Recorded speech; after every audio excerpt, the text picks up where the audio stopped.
আসসালামু আলাইকুম ভাই ও বোনেরা, চ্যানেলে আবারও স্বাগত। আশা করি সবাই ভালো আছেন। আজকের ভিডিওতে আমরা হযরত ঈসা আলাইহিস সালামের কাহিনীর দিকে নজর দেব। চলুন আর কোনো ঝামেলা ছাড়াই শুরু করা যাক ঈসা আলাইহিস সালামের সংক্ষিপ্ত জীবন বর্ণনা। নবী ঈসা আলাইহিস সালামের কাহিনী শুরু হয় তার মা মরিয়ম দিয়ে। মরিয়ম নাজারেতে জন্মগ্রহণ করেন এবং ইমরান ও হান্নানের কন্যা ছিলেন। হযরত জাকারিয়া আলাইহিস সালাম তার অভিভাবক হয়েছিলেন এবং তাকে তার দেখাশোনার দায়িত্ব দেওয়া হয়েছিল। হযরত জাকারিয়া আলাইহিস সালাম ছিলেন তার ফুফুর স্বামী। হযরত জাকারিয়া আলাইহিস সালাম মরিয়মকে আল্লাহ ও ইসলাম সম্পর্কে শিক্ষা দিতেন। মরিয়ম তিনি তার বেশিরভাগ সময় আল্লাহর প্রশংসা এবং প্রার্থনায় ব্যয় করেছিলেন। একদিন মরিয়ম তার কক্ষে যথারীতি প্রার্থনা করছিল। হঠাৎ একজন ফেরেশতা একজন পুরুষের আকারে উপস্থিত হলেন। লোকটিকে চিনতে না পারায় তিনি আতঙ্কিত হয়ে পড়েন এবং ভেবেছিলেন একজন অপরিচিত লোক তার বাড়িতে ঢুকে পড়েছে। আমি আল্লাহর কাছে আশ্রয় চাই, সে কেঁদে উঠল। ফেরেশতা তাকে আশ্বস্ত করলেন যে তাকে আল্লাহর পক্ষ থেকে এই সংবাদ দেওয়ার জন্য পাঠানো হয়েছে যে তার একটি পুত্র সন্তান হবে এবং তিনি ইসরায়েলকে পথ দেখাবেন। তিনি কুমারী ছিলেন বলে তিনি বিভ্রান্ত ছিলেন। যাই হোক, ফেরেশতা তাকে বলেছিলেন যে আল্লাহর পক্ষে কিছুই অসম্ভব নয় এবং এই অলৌকিক ঘটনাটি তার ক্ষমতার লোকদের জন্য একটি চিহ্ন হয়ে থাকবে।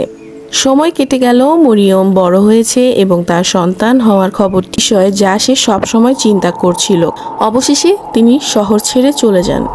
তিনি তার যাত্রা অব্যাহত রেখেছিলেন, যেখানে তিনি হঠাৎ প্রসব বেদনা অনুভব করেন। হঠাৎ তিনি ব্যথা সহ্য করতে পারেননি, যেখানে তিনি শেষ পর্যন্ত নবী ঈসা আলাইহিস সালামের জন্ম দেন। সে চিৎকার করে বলল, আমি যদি এর আগে মরে যেতাম।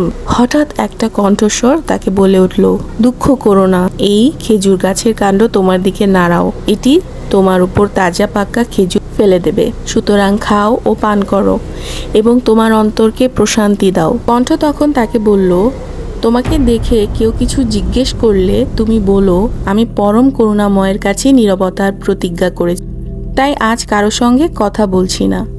অবশেষে তিনি তার শক্তি ফিরে পান এবং শিশু ঈসাকে হাতে নিয়ে শহরে ফিরে আসেন। সে উদ্বিগ্ন ছিল কিভাবে সে তার পরিস্থিতি কাউকে ব্যাখ্যা করতে পারে।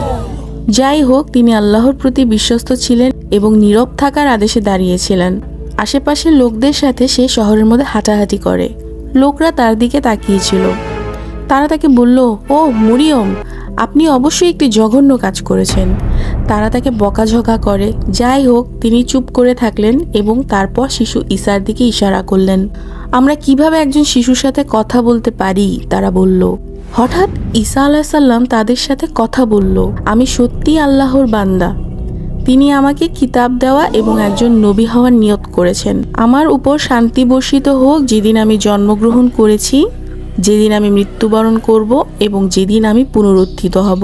লোকজন সেখানে দাঁড়িয়ে অবাক বিস্ময়ে দেখছে সব। তারা বুঝতে শুরু করলো যে শিশুটি সত্যিই অনন্য এবং এটি অবশ্যই আল্লাহর একটি কাজ। মানুষ উপলব্ধি করতে শুরু করে এবং বিশ্বাস করতে শুরু করে যে এক সত্য আল্লাহ সত্যি বিদ্যমান।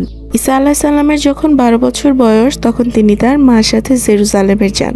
নবী ঈসা তার অনেক সময় তাওরাত অধ্যয়ন করতে ব্যয় করেছিলেন। এতে আল্লাহ যে সমস্ত তথ্য ও প্রজ্ঞা রেখেছেন তা বুঝতে পেরেছিলেন।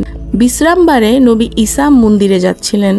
হযরত মুসা আলাইহিস সালাম নির্দেশ দিয়েছিলেন যে ইহুদিরা যেন শনিবারকে আল্লাহর ইবাদত করার জন্য উৎসর্গ করে। যাই হোক, এই দিনের পিছনে প্রজ্ঞা ধীরে ধীরে তার অর্থ হারিয়ে ফেলে এবং পুরোহিতরা চরম আইন তৈরি করতে শুরু করে, যেমন এটি নিষিদ্ধ করা এবং একজন ডাক্তারের জন্য একজন মৃত রোগীকে সাহায্য করার জন্য খাওয়াটাও ছিল পাপ। এটি জনগণের জন্য বোঝা হয়ে দাঁড়িয়েছিল।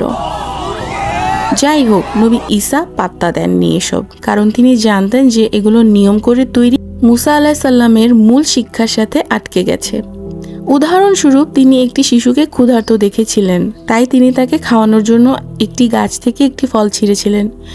ঈসা অনেক কাজ করেছিলেন যা যাজকদের বিরক্ত করেছিল, কারণ তিনি যা করেছিলেন তা বিশ্রামবার আইনের বিরুদ্ধে বিবেচিত হয়েছিল। ঈসা অবশেষে মন্দিরে এসে পৌঁছলে মন্দিরে বেশ কয়েকজন পুরোহিতকে পেয়ে তিনি অবাক হয়ে যান। এমন অনেক ভেড়াও ছিল যা লোকদের কাছে বলি হিসেবে উৎসর্গ করার জন্য বিক্রি করা হয়েছিল। যাই হোক, পুরোহিতরা শুধুমাত্র অর্থের প্রতি যত্নবান ছিলেন, কারণ তারা মন্দিরে প্রতিটি পদক্ষেপের জন্য অর্থ প্রদান করতেন। তারা উপাসনার স্থানের পরিবর্তে একটি বাজারের মতন কাজ করেছিল এবং ঈসা লক্ষ্য করেছিল যে দরিদ্র লোকদের কোনো সম্মান ছাড়াই তাড়িয়ে দেওয়া হয়েছে। এই বরকতময় রাতে দুই মহান নবী ইয়াহিয়া এবং জাকারিয়া আলাইহিসসালাম শাসক কর্তৃপক্ষের দ্বারা নিহত হয়েছিল। একই রাতে ঈসার উপর ওহী অবতীর্ণ হয়, যেখানে তিনি ফেরেশতাকে সরাসরি দেখতে পেয়েছিলেন। মহান আল্লাহ তাকে বনি ইসরায়েলের প্রতি তার দাওয়াত শুরু করার নির্দেশ দেন। ঈসা আলাইহিস সালামের কাছে সরল জীবন শেষ হয়ে গিয়েছিল এবং উপাসনা ও সংগ্রামের পাতা খোলা হয়েছিল। ঈসা আলাইহিস সালাম তার নবুয়ত শুরু করেছিলেন বর্তমান ভ্রষ্ট প্রথার নিন্দা এবং মুসা আলাইহিস সালামের আইনকে শক্তিশালী করার মাধ্যমে, এবং তাই তারা তার বিরুদ্ধে ষড়যন্ত্র করার সিদ্ধান্ত নিয়েছে। তাই একদিন তারা একজন নির্দোষ মহিলাকে গ্রেপ্তার করার এবং ঈসাকে ডাকার সিদ্ধান্ত নেয়। তাদের উদ্দেশ্য ছিল ঈসা আলাইহিস সালামকে মানুষের সামনে বিব্রত করা। মোজাইক আইনের একটা অংশ, যা মুসা আলাইহিস সালামকে দেওয়া আইন ছিল। যে ব্যক্তি ব্যভিচারে জড়িত ছিল তার শাস্তি ছিল পাথর ছুঁড়ে হত্যা করা। তারা এটা করেছিল কারণ তারা জানতো যে ঈসা আলাইহিস সালাম সেই মহিলাকে হত্যার বিরোধিতা করবে, যা সবার সামনে মোজাইক আইনের বিরুদ্ধে যাচ্ছে, তাকে বোকার মতো দেখাচ্ছে। তারা ঈসা আলাইহিস সালামকে জিজ্ঞেস করলেন, শরীয়তে কি ব্যভিচারিণীকে পাথর ছুঁড়ে মারার বিধান নেই? ঈসা আলাইহিস সালাম উত্তর দিল, হ্যাঁ। তারা বলল, এই মহিলা একজন ব্যভিচারিণী। ঈসা আলাইহিস সালাম মহিলার দিকে এবং তারপর পুরোহিতদের দিকে তাকালো। তিনি জানতেন যে তারা তার চেয়ে বেশি পাপী। ঈসা আলাইহিস সালাম তাদের পরিকল্পনা বুঝতে পেরেছিল এবং ঠিক এটি দেখেছিল। তিনি হেসে চিৎকার করে বললেন, তোমাদের মধ্যে যে নিষ্পাপ সে তাকে পাথর মারতে পারে। তার কণ্ঠ মন্দিরের মাঝখানে উঠল। পাপের বিচার করার জন্য নিষ্পাপদের জন্য ব্যভিচারের উপর একটি নতুন আইন তৈরি করছে। সবাই হতবাক হয়ে গেল এবং প্রত্যেক মানুষ পাপী হওয়ায় কেউ কিছু করতে পারেনি। একমাত্র পরম করুণাময় আল্লাহই বিচার করতে পারে। ঈসা আলাইহিস সালাম মন্দির ছেড়ে চলে গেল।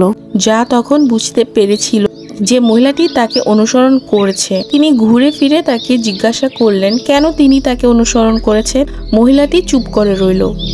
তিনি তার জামা কাপড় থেকে সুগন্ধির বোতল বের করলেন, তার পায়ের সামনে নতজানু হয়ে সুগন্ধি এবং চোখের জল দিয়ে সেগুলো ধুয়ে ফেললেন এবং তারপর তার চুল দিয়ে তার পা শুকিয়ে দিলেন। ঈসা আলাইহিস সালাম হতভম্ব হয়ে গেলেন। তিনি তাকে দাঁড়াতে বললেন এবং তারপর বললেন, হে আল্লাহ, তার গুনাহ মাফ করে দাও। ঈসা আলাইহিস সালাম তার লক্ষ্য অব্যাহত রেখেছিলেন, অন্ধ এবং মৃতদের নিরাময়ের মতন ঐশ্বরিক অলৌকিক কাজগুলোর সাহায্যে। ইহুদিরা এটা দেখে বলল, যারা সম্প্রতি মারা গেছে তাদেরই তোমরা জীবিত করো। সম্ভবত তারা কেবল অজ্ঞান হয়ে গেছে, তাই তারা তাকে আরও একজন মানুষকে ফিরিয়ে আনতে বলেছিল যে বছর আগে মারা গেছে। তিনি তাদের কবর দেখাতে বললে লোকেরা সেখানে তার সাথে যায়। ঈসা আলাইহিস সালাম তাকে জীবিত করার জন্য আল্লাহকে ডাকলেন এবং দেখো, সেই লোকটি ধূসর চুলের, যা কবর থেকে বেরিয়ে এসেছে। এটা দেখে অবিশ্বাসীরা বলে উঠলেন, এটা নিছক জাদু। আর বিশ্বাসীরা বলে উঠলেন, হে আমাদের রব, আপনি যা অবতীর্ণ করেছেন আমরা তাতে বিশ্বাস করি এবং আমরা রাসূলের অনুসরণ করি। কাজেই আমাদেরকে সাক্ষ্যদাতাদের অন্তর্ভুক্ত করুন। সময় অতিবাহিত হয় এবং একদিন ঈসা আলাইহিস সালাম তার শিষ্যদের 30 দিনের জন্য উপবাস করার আদেশ দেন। অনেক লোক ঈসা আলাইহিস সালামকে অনুসরণ করেছিল, যার মধ্যে কাফেররাও ছিল, যারা তাকে উপহাস করত এবং তার বিরুদ্ধে ষড়যন্ত্র করার জন্য তার আশেপাশে অবস্থান করছিল। 30 দিনের উপবাসের সময় শেষ হওয়ার পরে তারা ঈসা আলাইহিস সালামকে তাদের উপবাস ভাঙার জন্য আসমান থেকে খাবার আনতে বলেন। তার শিষ্যরা আল্লাহর ক্ষমতা নিয়ে সন্দেহ প্রকাশ করার পর ঈসা আলাইহিস সালাম আল্লাহর কাছে প্রার্থনা করেছিলেন।